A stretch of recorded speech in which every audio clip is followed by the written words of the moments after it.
Acidity and ENT.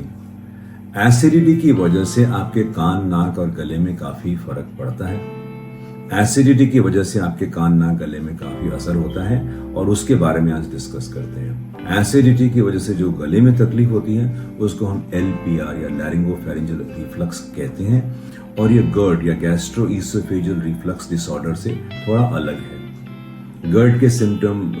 Foul इरक्टेशन और डकार आना ज्यादा कॉमन है, लेकिन LPR ज्यादातर एक साइलेंट फिनोमिनन होता है। और ये क्यों होता है? दिन भर आप इरेक्ट रहते हो, खड़े या बैठे रहते हो, तो पेट की एसिड ग्रेविटी की वजह से नीचे ही रहती है।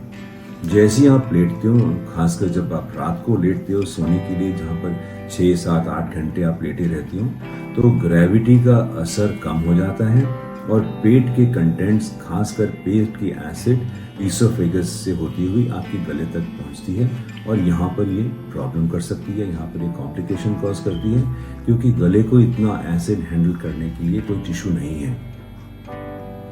पेट का एसिड जब गले में आता है, इस कंडीशन को LPR या लैरिंगोफेरिंजियल रिफ्लक्स कहते हैं और उसके काफ़ी सिम्टम्स हैं और काफ़ी बार आप देखोगे कि आपके गले की कॉमन प्रॉब्लम्स एसिडिटी या रिफ्लक्स की वजह से होती हैं और इसमें गले से खराश, foreign body sensation in the throat, गले में कुछ अटका अटका सा लगना, चोकिंग सेंसेशन, खासकर अगर सुबह उठने के टाइम आपको लगे कि गला मेरा सूखा पड़ा है और चोकिंग सेंसेशन है, मुझे स्वॉलो करने में तकलीफ है, ये काफ़ी बार एसिडिटी और रिफ्लक्स की वजह से होती है। गले में दर्द, आवाज का hoarseness, chronic hoarseness can sometimes be caused only because of acidity and reflux, और क्रॉनिक कॉफ। क्रॉनिक कॉफ एसिडिटी का एक साइड इफेक्ट है और काफ़ी बार हमने देखा है कि एसिडिटी को ट्रीट करने से इस तरह की खांसी ठीक होती है, लेकिन जांच कराने के बाद मैं ये नहीं सजेस्ट करूंगा कि आप अपने आप इस चीज़ का इलाज करिए। Dysphasia can also be caused by acidity और ये थोड़ा सीरियस मामला भी हो सकता है और इसके लिए आपको ज़रूर अच्छी तरह से जांच करानी चाहिए, क्योंकि chronic acidity can also cause some problems in the oesophagus और कभी कभी आपको स्वॉलो करने में भी परेशानी होती है। गले में ही नहीं, हमने ये देखा है कि एसिडिटी एंड रिफ्लक्स के असर आपके नाक में, आपके साइनसेस में और आपके कान में भी होते हैं और साइनोसाइटिस का one of the known causes of sinusitis is reflux. Nasal congestion और नेजल ब्लॉकेज कभी कभी रिफ्लक्स की वजह से हो सकते हैं और क्योंकि यहाँ पर अगर प्रॉब्लम हुई तो उसकी वजह से आपके कान में ब्लॉकेज या sensation of pain and discomfort in the ear can also be caused because of acidity and reflux. तो जहाँ हमने